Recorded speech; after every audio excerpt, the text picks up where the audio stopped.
You know, guys, when you are looking for the root of a problem, you got to look at the entirety, the entire person, the being, and the essence of who that person is. To find why they are the way they are, you got to go back into time. That's what I'm doing with Jeezy and Jeannie Mai. But I'm not putting him under a microscope for now. I'm putting her under the microscope because she's the one who seems to have a lot of problems. Now it's reported by Radar Online that the two are still living in the same house, despite the pending divorce. An inside source told Radar Online that the two are living together for the sake of the 1-year-old daughter, Monaco. But who does that? Who is going to continue to live in such confusion for the sake of a child? But a lot of people do that. And that's where they make the mistake because they don't realize that that child is seeing all the fighting that's going on. And it's best to separate and have the child not see it. Because, listen, children are very impressionable. And whatever they see, they're like little sponges. Whatever they see, it becomes ingrained. Later on in life, they may pick up with someone who is just as abusive. And maybe they will become the abuser because it's a learned behavior. That's what they saw growing up. And the cycle continues. And according to Radar Online, they are currently in the same Georgia home. But there's a lot of rumor that Jeezy is calling off the divorce. Now, I would have to see to believe it. I guess it's cheaper to keep her, as the folks say. Guys, hit the bell as you come onto the page. Don't forget to subscribe to the channel. I greatly appreciate it. Now, let's get into this video. Now, I don't know if Jeannie Mai and Jeezy had counseling, premarital counseling, but they really needed it because Jeannie Mai is coming from a very broken place with her mother. Jeannie Mai is coming with a lot of baggage from childhood trauma. Unfortunately, a lot of young girls go through this SA and they're quiet about it.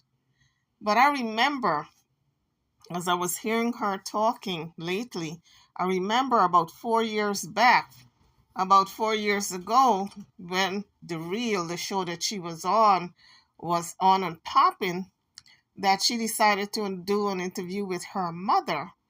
And some things came out that was kind of emotional. I want you guys to take a listen to this reel, as no pun intended, as she spoke to her mother concerning her childhood trauma.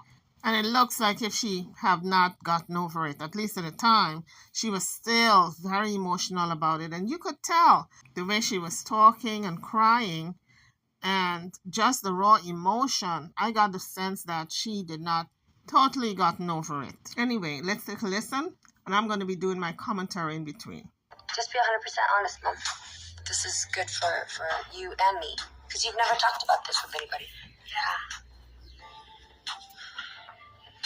We got this. Okay. We've talked before that we had a major falling out when I was about 16 till I was 24. I've never actually talked about that incident with my mom since then. We're talking for the first time of how that affected us, and we hope that this can help you connect more with your mom, grow better and closer with your family, and help you heal however you need to inside.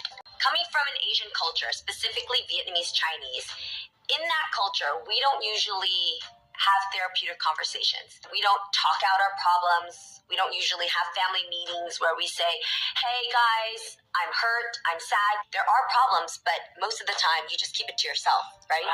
And is that how you guys grew up too, Mom? Mm-hmm. Embarrassed to say it. Even though Mama Mai grew up in a culture where you hide your problems and you keep it to yourself, you tried to teach me to be proud of who you are, to speak up.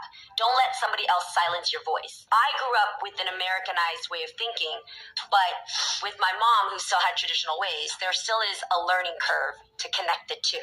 I believe that confidence within your family is one of the most important fundamental roots to have. The confidence to be honest, to be open with your family members. We stay true to what we say we're going to do because we want not only us to be a family here, but for you guys to be a family with us. I want to thank you, first of all, for caring about me and Mama Mai, to ask thoughtful questions about our relationship, and to get us to maybe face some of those uncomfortable moments we haven't talked about, like this one. How do you feel right now, by the way? a little bit nervous. Yeah, I'm nervous too.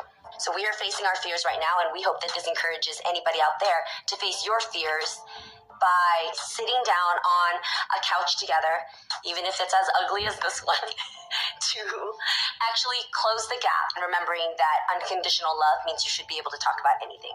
Growing up, Mama Mai and I were very close. I honestly think I am a television host and an entertainer today because of Mama Mai. She taught me how to shine. She taught me how to talk to people, relate to people. She taught me how to do my makeup, how to put on my clothes and wear bright colors. When my second brother was born, there were 3 kids in the house now. Mama Mai had to take on a second job. So she became very busy. We needed to find a babysitter. So we called upon a family member. This family member came over every single day and stayed with me after school and became a really cool, iconic person in my life. This person was about 16, 17, and I was 9. I remember dyeing my hair black because of this person, listening to The Cure. If you can imagine, like, being about 9 years old at that time, you're just super impressionable, and everything cool from skateboarding. Mama Mai, you're...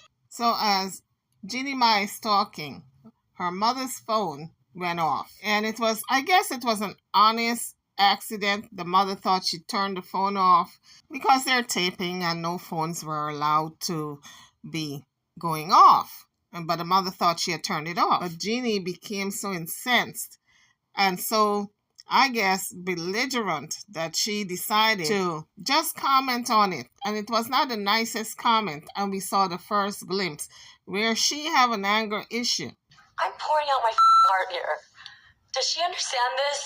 I did for the whole day. Did you hear anything the whole day? Only now. She put me up. Anyway.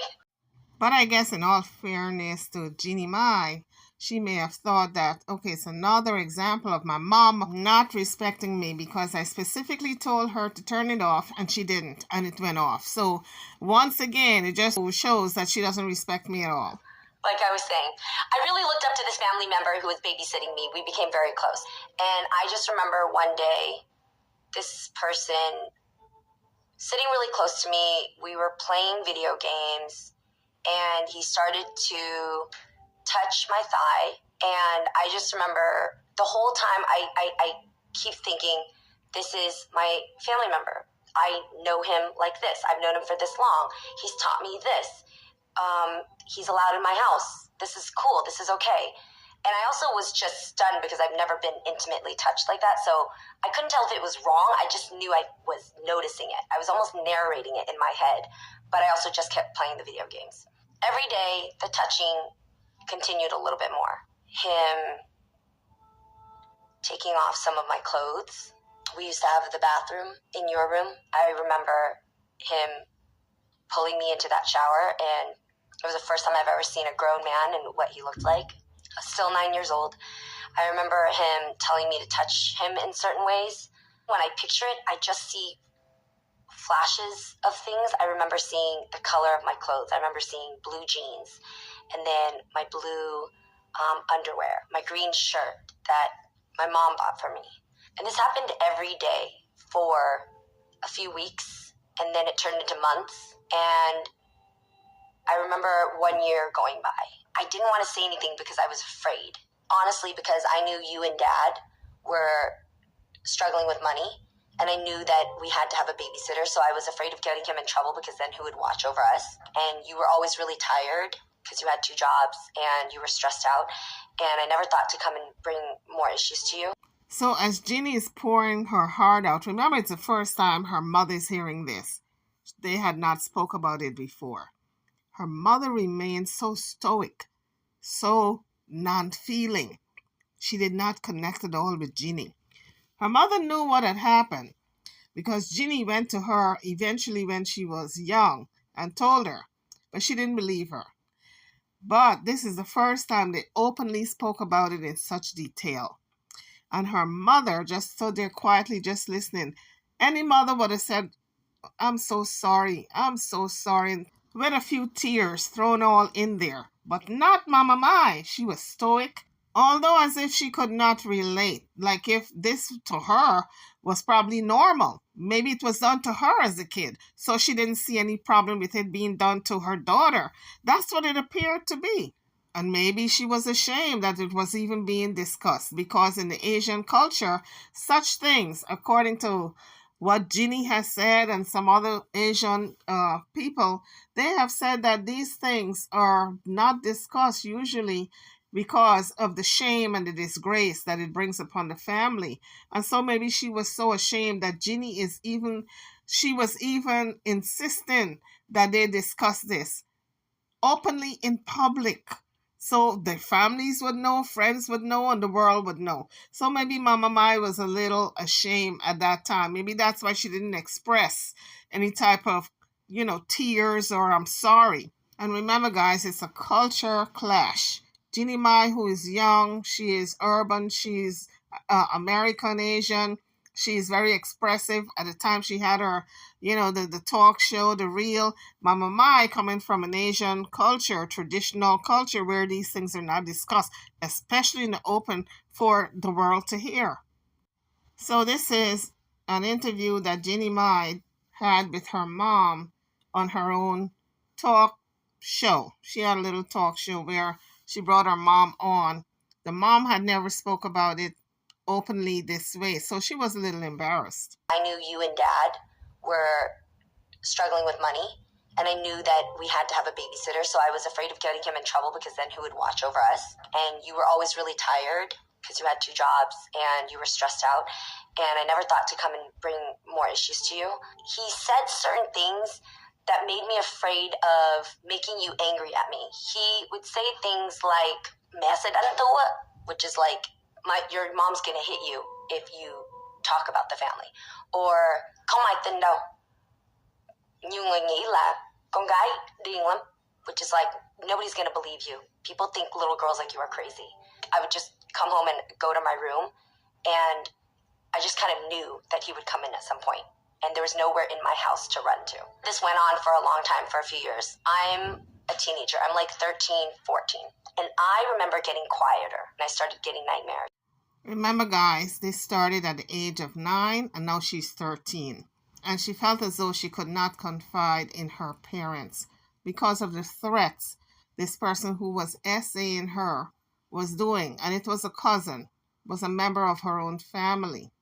I felt like you and I grew farther from each other because you were working so much. I approached my mom, and I tried to tell you what had happened. You were in the kitchen, you were cooking something. And I remember telling her, almost like pleading with her, like, I don't like this person. I don't want to stay at home with him anymore. Please stay home with me. I remember you were confused. I think you thought we were fighting, like kids fighting, right? That's what I thought. Do you remember this moment? Yeah, I thought you guys fighting all the time. You said you don't like him, so I thought you fight. That's it. So I remember the words I was saying. So guys out there in YouTube land, if ever your little person, your child, your son or daughter comes to you and say, please, I don't want to stay with this person, it's a warning sign. Kids have their own way of letting you know that something is wrong, but you as the adult have to read between the lines, because they're not going to outright come out and tell you. You have to be grown and mature enough to say, okay, something is wrong. This child is pleading that I not leave her or him with this person. Therefore, something is wrong. And then you have to act on it. You just cannot leave that person, leave that child, your son or your daughter, in a dangerous situation when you know deep down inside that something is wrong. Although you're struggling and you need a babysitter, you just got to bite the bullet. And if it means that you stop working and go on government assistance until you can see a way to protect your child and get back to work, that's what you do. Remember, that child was not asked to be brought into the world. You elected to bring the child into the world, so it's your responsibility to protect that child. Let's get back to the video. You guys fighting all the time. You said you don't like him, so I thought you fight. That's it. So I remember the words I was saying was trying to get my mom to just get him to leave, but I also wasn't able to say it clearly because I don't even know what that word is in Vietnamese, that someone's touching you. Like, you know what I mean? It's just so weird. So she didn't get it, and she just said, you guys don't like each other right now. Just, ignore each other for now. I kind of went back to my own corner, and he was starting to become more aggressive with what he was doing to me in private. So, so I went to my mom and I said that this person was doing things to me that gave me nightmares. You looked really confused. I don't realize what you tried to say. I told you that he took off my clothes. Yeah, and then I don't believe it. That's my reaction. I don't believe it all because his parent is divorced. So my father bring him to our house, and then he was baby, 1 year old. We bring him and stay with us. He's just like the real son. He talk to me. He respect me. He very sweet. He really nice. Whatever I ask for help, he gonna do it. He gonna do everything. So when you tell me, I feel like is that right? I don't believe it. It didn't match up. It doesn't match up. I don't believe it. So that's where Jeannie Mai had this anger against her mother because she could not believe and did not believe what she was telling her. She told her somebody was touching her inappropriately. And her mother's response was, I don't believe it, which was calling her a liar. And that's what a lot of parents do. Guys, if your little guys or little girls tell you somebody's touching them inappropriately, please believe them. Even if it's not true, believe them and do your investigation. You will find out if it's true or not. But do not dismiss it. Do not tell the child you're lying and dismiss it because you allow that abuse to continue by doing so. Tell me, I feel like, is that right? I don't believe it. It didn't match up. It doesn't match up. I don't believe it. And I just let it go. I began to get angry because now I'm telling my mom that he's taking off my clothes. And you said, I don't believe you. I should come ask him. I should get action to ask him. I don't know why. That time I feel like maybe I can say I'm stupid or I don't pay attention. I don't know. You're not. I feel like I don't believe it. When I don't believe it, I just let it go. I never think he's gonna do that. I never, because I think I love him very much. But did you love him more than your daughter who was trying to tell you something? I love him more than I love you because at that time I'm thinking he have no parents and he came over here. I bring him to my house. I feel like I rescue him. Man, oh man, when I heard her say, I love him more than I love you, even in that moment, even at that time that it was happening to Jeannie, this SA, she loved him more than she loved Jeannie because she couldn't believe it. That really hurt me. And I can imagine how Jeannie Mai felt in that moment that she asked her mother that question. Did you love him more than you loved me? And her mother said yes, because it's a question that I don't feel she had to ask her. She already knew the answer because based on how she was being treated by her own mother growing up. She knew she didn't love her as much as she loved this guy who is a family member actually. But you can really hear the pain in Jeannie's voice and see the pain on her face. It really, really, really, really impacted on her. Even though she's, at the time this interview took place 4 years ago, she's a grown adult, and this happened when she was from the age of 9 to 13. It still impacted on her because she's so hurt. Guys, SA is something you never get over, no matter how old you get. You learn to live with it. You learn to live with what has happened to you, but you never forget it. You learn how to deal with it, but it's always there in the back of your mind. Some people think about it often and some people don't. And the thing is, everyone who has been SA should really get some type of therapy because it's something that is so devastating. It's something that you feel helpless about because somebody has taken something from you and they did not have permission and you were helpless, especially children. Can you imagine the devastation from 9 years old to 13 years old and you could not tell your parents? And when you did tell, your mother did not believe you. And now she's sitting on the couch and she is admitting that she loved that person who has said you more than you, her biological child. How devastating for Jeannie Mai. And that's the place she's coming from when she went into this marriage with Jeezy, that she's still dysfunctional. I don't know if she got therapy, really good therapy, because sometimes you get therapy once or twice, but you need lifetime therapy for some people. So now I'm thinking that Mama Mai moved into GZ's house unannounced, because in the Asian culture, according to Jeannie Mai, parents can show up at any time and they're welcome. They can even move in and they're welcome. Move into the best room, even if it's your room, and they're welcome. Well, it's not like that in Black culture. And I guess Jeannie Mai found out and her mama found out that GZ wasn't going to have it, okay? Anyway, that is the relationship that Jeannie Mai, GZ, and the mother had to navigate in this marriage. Because remember, the mother had moved in. So can you guys imagine that this unresolved issue between Jeannie Mai and her mom was still looming? And so I can imagine a constant fighting over other stuff. But really, it was fighting about this SA that they never got resolved. And GZ had to deal with this on a day-to-day basis. This is why he encouraged Jeannie Mai and her mother to go into therapy. You're going to hear a video where they went into therapy because he encouraged them to go into therapy. I'm thinking he have no parent, and he came over here. I bring him to my house. I feel like I rescue him. I love him. At least you have father, you have mother, you know. But him, he have nobody. So Mama Mai's reasoning for loving this other person more than her own daughter is because her daughter got a father and mother, but this other guy, this cousin, did not have anyone. Who does that? I think Mama Mai needs therapy herself. I don't know what kind of childhood trauma she went through, but you do not say you don't love your daughter and you love somebody else more because they don't have any parents. If anything, you should love your daughter and bring that other person in and say, I love you just as equally. But you don't say you love that person more. How does she think her daughter is going to feel? I know personally, if I brought somebody into my home who did not have parents, I would never tell my child or children I love that person more, or even equally.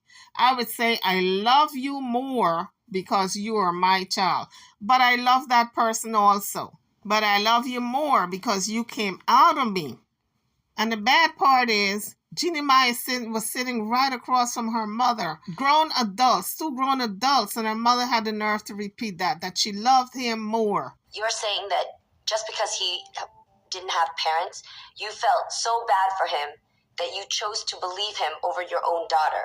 It's not I chose, but I feel like you can always fight on the time, you know what I mean? Mom, I don't like my cousin, you know, I like that, so, you know, and then this is the point. I got tricked because I don't see anything bad thing about him. He's part of the blood of the family. I don't think he do that. So in that moment, I was about 15. So she said she was about 15 when she told her mom. I thought this stopped when she was 13, from 9 to 13. But apparently it went on past 13 because she said she was 15 when she told her mom. So I'm telling you guys, if you cannot talk to your parents, tell anybody. Tell a school teacher. Tell a counselor. Anybody, a friend. Mama Mai is not the only person who did not believe her own daughter. There are a lot of parents like that out there whose children are being essayed by a family member and they don't believe them. Even if you got to tell a cop, tell somebody, and you're not going to get in trouble. This is something that kids got to understand. It's not their fault. They will not get in trouble, and the person can't do them anything. The person who is essaying them cannot do them anything. It's just a tactic to keep their mouths shut. It's a control tactic. Anything bad thing about him. He's part of the blood of the family. I don't think he do that. So in that moment, I was about 15. I remember distinctly those words. I don't believe you. He wouldn't do that. That's your cousin. This is in your head. I felt by myself. I even got to a point where I started to ask myself, did I imagine these things? I knew that it wasn't just in my head.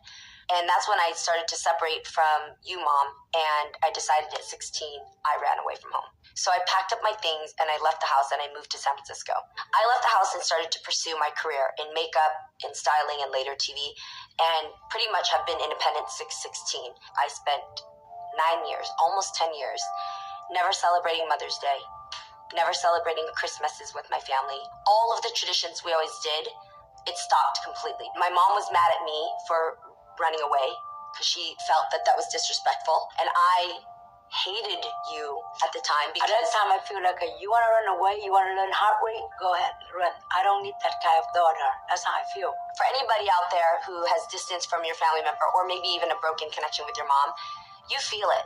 So at that time, my mom was doing her own thing and I had to find a way to reconnect with her, but I hadn't talked to her in years. I finally got to contacting where you were at that moment, and I came over, and I remember I knocked on the door, and as soon as the door opened, we went at it. The ugly cry, the ugly scream, the scene from Love and Hip Hop, like everything you could think of. And I said it one more time. You never believed me when I needed you to. You listened, and you said, "What do you mean? What are you talking about?" And I said, "I told you about this. I told you that this person, this family member has been touching me and has been doing things to me every single day for years. And you never helped me. All of a sudden you stopped and you said, 'Tell me exactly what he did.' And I told you everything." I don't know why I really listened to her single detail, everything. And I'm really shocked because I cannot believe it. This is a real thing. It's happened to my family. Make me guilty and make me feel so bad and make me cannot sleep. And I want to come over to his house. I want to punch him. I want to put him in jail. You know what I mean? I cannot believe it. That's happened to my daughter. And then she ran away because of that reason, because I don't believe her. I have to say, I'm really sorry, Kong. I'm really sorry because I don't know what happened. I don't know why I love that boy and I take care like a real son and then do that to you. I cannot believe it. At this point, Jeannie Mai started to cry because these are the words that she wanted to hear for so many years from her mother. She wanted to hear that sorry. She wanted to hear that this boy, she could not believe that he did this to her own flesh and blood, her own daughter. And she did not believe her daughter at the time. And she's so sorry. That's what Jeannie Mai wanted to hear. She finally heard it. And she just broke down crying. I guess that's, Mom, I obviously forgive you now because you're like my best friend, of course, and I'm so happy that we reconnected. But I'll never forget why you didn't believe me. And even like right now when you say that you loved him more than me because you felt bad for him, I just don't understand. That's how I feel. I feel sorry for him, you know. I don't know what to do. But I can say I'm really sorry. And that's where a lot of people, parents, etc., don't understand how essay upon a child impacts them for the rest of their life. It impacts them in a way that they can't even have normal relationships. And a lot of people don't realize that. So to just whitewash it and say, "Oh, you know, you're going to get over it. Oh, you know, it's nothing." It's something that's very big. A lot of people give up having relationships with the opposite sex because of it. Then they turn to homosexuality because they don't want to have a man touch them anymore. And so it's just very devastating. SA is very devastating for anyone to go through, whether you're male or female. The only thing I can say, I'm really sorry. After that, I cannot sleep. For the whole night, I cannot sleep. In the morning, I came over to his house. I asked him. Whose house? What is it? Him. You went to his house? Yes, I came to his house. I asked him. I said, "Why you do that to my daughter? What did you do? Can you tell me what's going on?" He's shocked. And then he said, "I didn't do anything. Who told you?" I said, "My daughter told me. You better tell me right now before I call the police." You went to his house later on? Yes, I went to his house later on. When I told you what happened, you mean as an adult? Yes, I almost hit him. How come you never told me this? No, because I'm so mad. Because I'm so mad. I just do without you. And I came over and then almost slapped him. And then he begging me. "Please don't say anything. Please don't say anything." He told me, forgive him. He's too young. He doesn't know what he's doing. And then he know he's stupid. And he say, would you please tell Jeannie, can I buy the present for her? Oh my God. No, that's why he asked me, can I buy the present for her? So I can talk, I can apologize. I tried to tell him, my daughter hates the people like that. And then she write a book, she's talking about you. And I cannot stop my daughter because, I feel bad, I feel embarrassed. What did I do to her? How come I don't on her side? I'll be on your side. Right now, if I can kill you, you're the first one on my list. I told him like that. Can you imagine this man was telling Jeannie's mother if he can buy a present for her and apologize? No, my dear. No present, no apology. Just castration will do. I wish you told me you went to his house because So what are you going to do? I don't I want know, but you never told me that before. And that part is all I needed. That part is all I needed to know is that you supported me and you defended me. How come you never told me that right there is all I needed to know is that you believe me. That you believe me and that you listen and that you would go and try to do something about it. I just needed your support. Does that make sense? It makes me, I know that I'm crying right now, but actually, I feel like you just set something free inside of me because you believed me enough to go to his house and say something to him. It's the validation that Jeannie needed to know that her mother cared about her enough to confront him. To at least by confronting him, that showed her that she did believe her in the end. And this is why she's crying, tears of joy. And that's all I needed to see, Mom. You never told me this for years. No, the reason I didn't tell you because I don't want you to think back again. It's already over. Let me taking care of him. I know I should tell you, but I feel like if I bring it back to you, make you more hurt. And I don't want to say that's why I let it go. No, I understand you now, Mom, but you have to realize what he did to me, that hurt. But my own mother not believing me, that hurts more. And this is why I call it a generational divide, because in the mom's mind, by not mentioning it, it's saving Jeannie from going through, just remembering all the trauma that she went through. And in Jeannie's mind, her mother not bringing it up anymore signifies to her that her mother really did not care about her. I'm really sorry. I know it's my fault. I'm sorry, but I tell you, he cheated. He covers so much. No, I know, but Mom, I'm just saying that I'm so happy right now. I know I'm crying, but I'm so happy because all I needed to know is that you are behind me, you support me, and that you believe me. This is all I needed my entire life. My mom knows her daughter, and when her daughter says she's not okay, you will be there for me and fight for me. That's all I needed to feel. I've healed from him, and honestly, you never totally heal from it. It's just something you go through for the rest of your life. But I don't even care about him anymore. This is what I care about. So, needless to say, Jeannie and her mom have a relationship that has been strained. It has been compounded with a lot more stuff.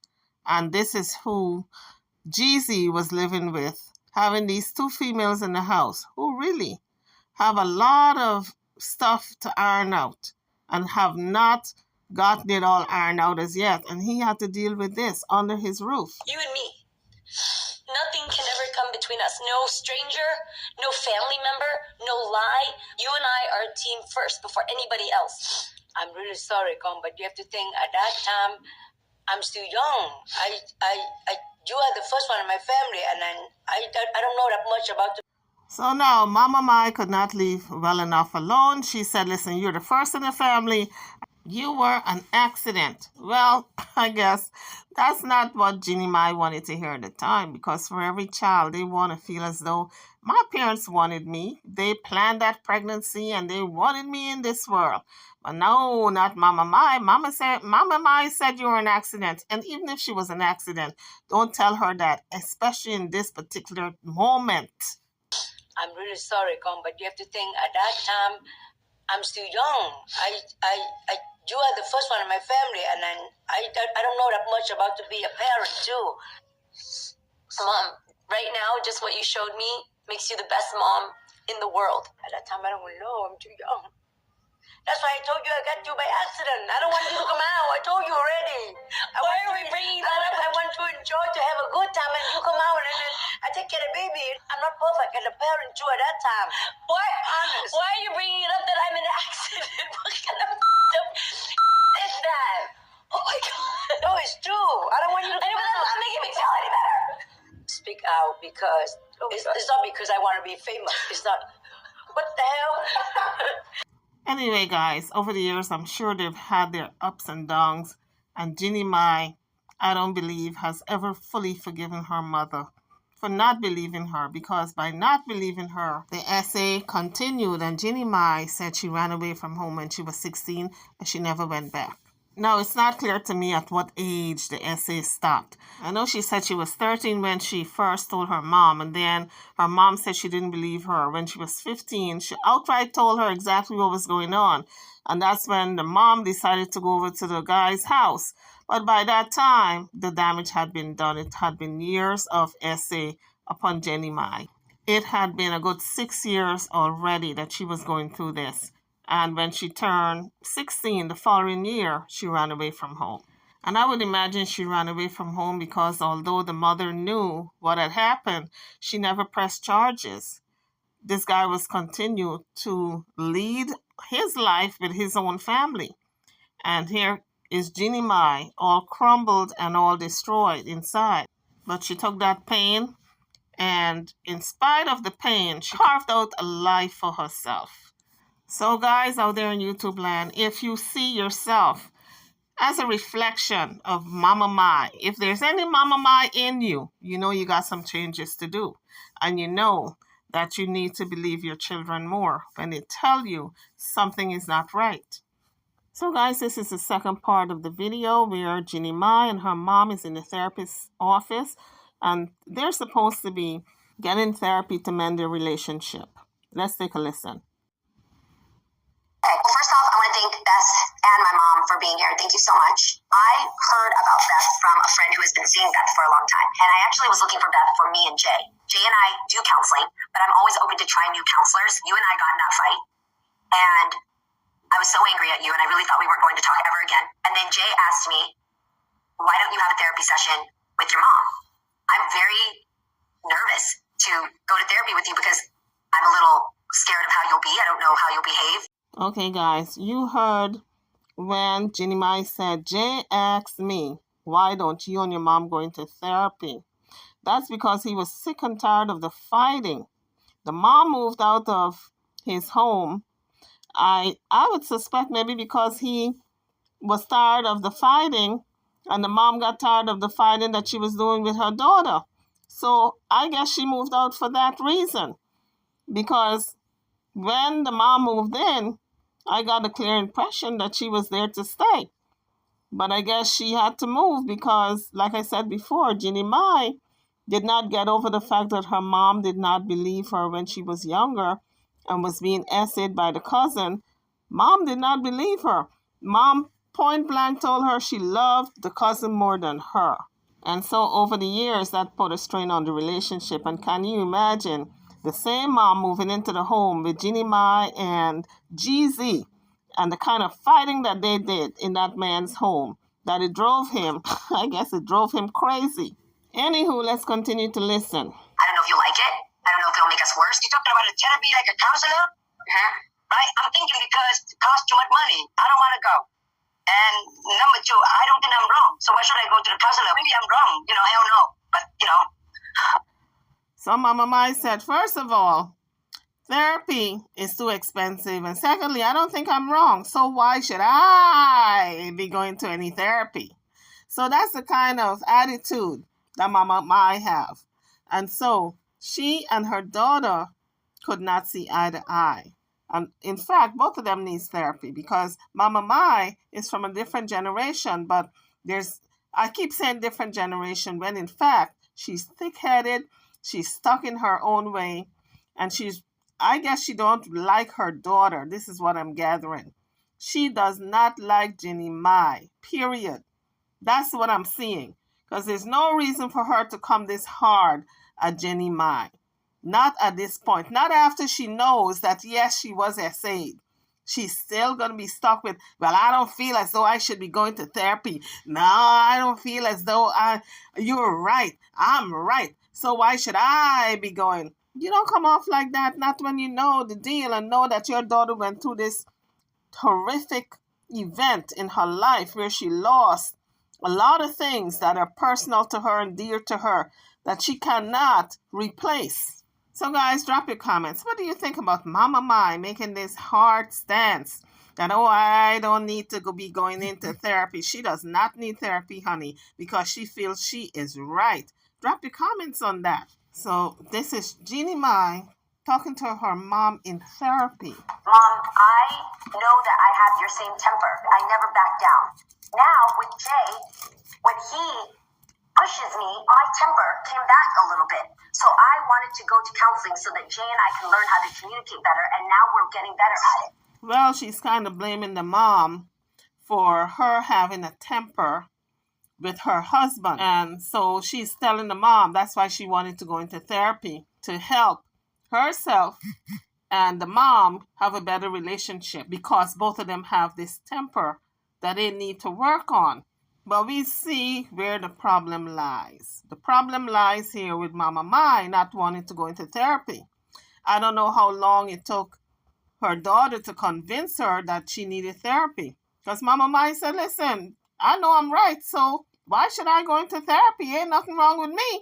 That's her stand. So I'm wondering, how much arm twisting did Jeannie Mai have to do with her mom to get her into therapy? So it's clear to me that Jeezy wants his marriage. He was forced to file this divorce, but in my mind, he wants the marriage, but he does not want the dysfunction that comes with the marriage. And the reason why I say that is because they're still living in the same marital home. Nobody moved out. Although he filed for this divorce, nobody moved out, which tells me he's hoping on a reconciliation also. I know that Jeannie Mai is fighting for her marriage, but the fact that nobody moves out, what does that tell you guys? Both of them wants the marriage, but the dysfunction is what he does not want. He refused to live like that anymore. I didn't notice that I had a hot temper until I got with Jeezy, and here's a person who is my equal, and I really respect. And when I would spew some of my old habits, and he was like, like, that's not flying here. And also, it would trigger him to come back at me with things where I was like, who do you think you are? But I was triggering him. So through work, we learned that we both have certain habits that to the everyday person, from friends, family, fans, they'll never see it. Mm-hmm. But to the person who loves us deep enough, you can press that button and boom, the dragon comes out. And we both have it, so we had to work on that. So here is Jeannie Mai and her mom being interviewed again and going back and forth with each other. I didn't feel guilty. I loved it. Thank you for leaving me extra pancakes. Well, then you feel guilty. What the devil thinks that you? Extra pancakes. You are devil. That's why you don't feel guilty.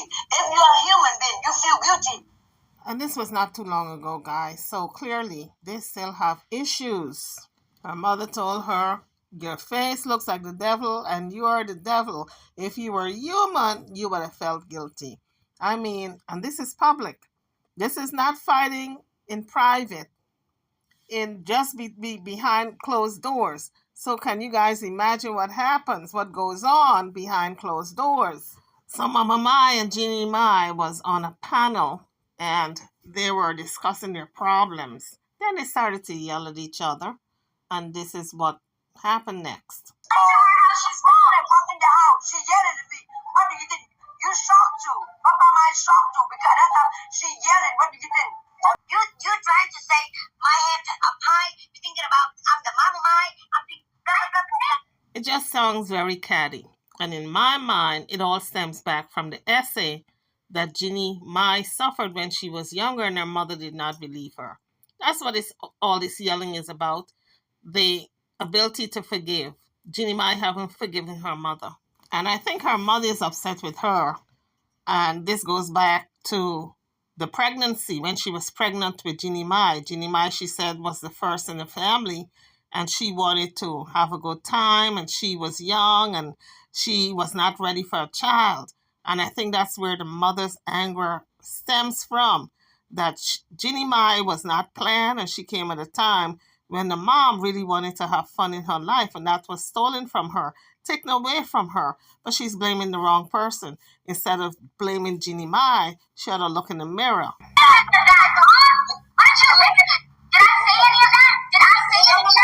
The way you guys think like that. Sister said it, not me, okay? But I feel like you the one, I think you are the one, not me.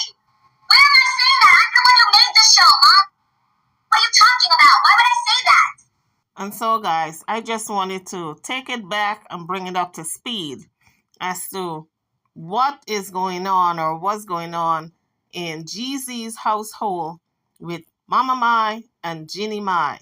It seemed happy from the outside looking in, but when you're in that situation like Jeezy, it's a volatile situation. It's a volcano waiting to erupt. Although Mama Mai is not living with them anymore, she still takes the baby to Mama Mai to babysit. Jeezy got to still deal with these screaming women whenever they get on the podcast, because although they're not living together, they still have this podcast that they do their yelling and screaming over. And he got to listen to this mess. And I'm sure with Jeannie Mai all hot-headed, she takes it out on him. And it's something that he cannot live with, because we know him as being a peaceful individual. He's, he's a quiet person. We never hear him in the limelight with any type of scandal, not really. And then here comes Jeannie Mai and her mama and the mess that they brought to him, all their excess baggage. Guys, at this point, I'd like for you to hit the like bell before you leave the page, and don't forget to subscribe, because I'm over and out. I'll see you all in the next one. Thank you for watching.